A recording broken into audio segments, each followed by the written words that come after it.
También, como otro factor, están las industrias y la explotación de recursos no renovables.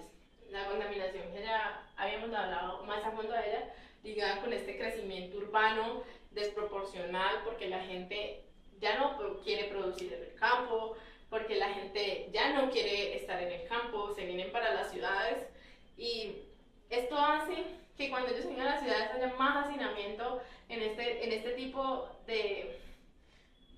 en las grandes ciudades y esto hace que cuando tú tienes una gran ciudad pero la cantidad de gente allí no trabaja y tras de eso hace más contaminación a la ciudad, entonces ese tipo de cosas crean más malestar social, que es otro de los factores que van muy ligados con las perturbaciones al clima. Este malestar social y crecimiento urbano. Las perturbaciones al clima. Estas perturbaciones al clima tienen unos grandes ámbitos. La perturbación al clima dada por el ser humano, pero el ser humano tiene un conflicto político y tiene la quema del petróleo y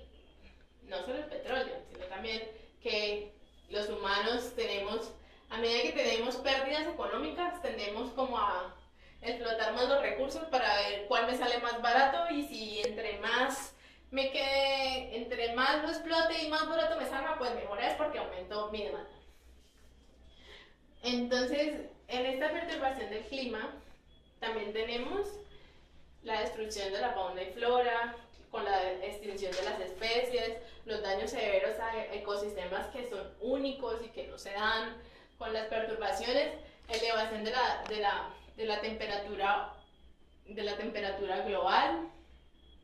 Cuando hay esa temperatura global, pues hay una disminución del PN agrícola, hay inundaciones, tormentas devastadoras, hay un futuro que muy seguramente está muy ligado a la escasez del agua, hay esta elevación de la temperatura global, un aumento del nivel del mar, pero eso sí que aumenta el nivel del mar, pero en la tierra realmente hay sequías, hay tormentas horribles, hay daños en las ciudades y como propio del ser humano porque somos muy racionales. Este daño de las ciudades que se conecta muy bien con si el mundo sigue al ritmo de hoy. Entonces, en el crecimiento de población, de consumo desmesurado de los recursos, existe un gran número de personas. Este gran número de personas, como claramente se investigó, decía que para el 2100 vamos a ver 15.800 millones de personas, que yo no entiendo cómo si ahora estamos haciendo un mal uso de todos estos grandes recursos que nos ha dado la madre naturaleza,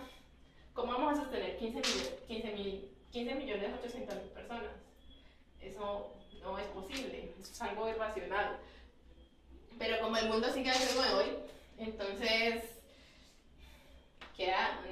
no hay control de la natalidad,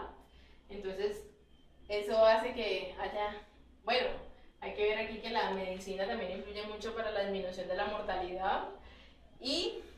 este gran número de personas hacen que haya un incremento en la proporción de tierra para cultivar y eso hace que haya la tala de árboles.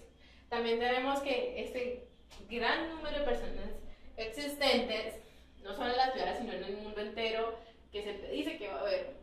también perturbación del clima, que está mayormente por países industrializados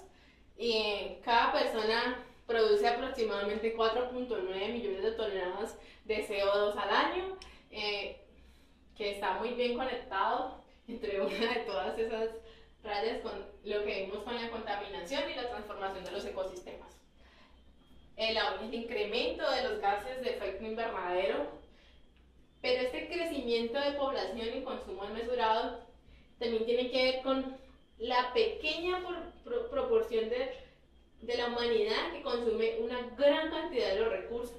Es que es muy pequeña. Entonces,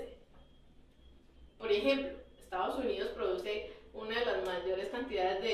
de producción de bienes, de productos, perdón, pero esos productos van directamente a la basura porque muchas de las personas no le dan un uso responsable al mismo. La porción pequeña de la humanidad que consume esa gran cantidad de recursos hace que con toda esa contaminación que hay una transformación de glaciares, nevados, páramos, realizado prácticamente por estos gases de efecto invernaderos, porque ya hicimos una perturbación del clima. Bueno, la sobreexplotación de recursos, que va muy de la mano con la extinción de especies y la destrucción de hábitats y la transformación de ecosistemas que genera esta gran cantidad de problemas. Vemos que en nuestro mapa mental hay miles de conexiones, pero estas conexiones son porque el ser humano es alguien muy racional y no pensamos en que podemos evitar todo este tipo de factores que proporcionan el cambio climático, hacer un mundo más responsable, un ser humano más consciente con el medio ambiente, con los animales, con los seres vivos que les rodean. Entonces, cuando hagamos conciencia de esto, y como veníamos en el DHL del 2050, vamos a ver que cuando estemos en ese 2050, aunque haya una gran cantidad de personas, pero si nosotros tomamos conciencia ahora, podemos ser una humanidad que realmente pueda seguirse reproduciendo y pueda tener elementos con los cuales poder sobrevivir.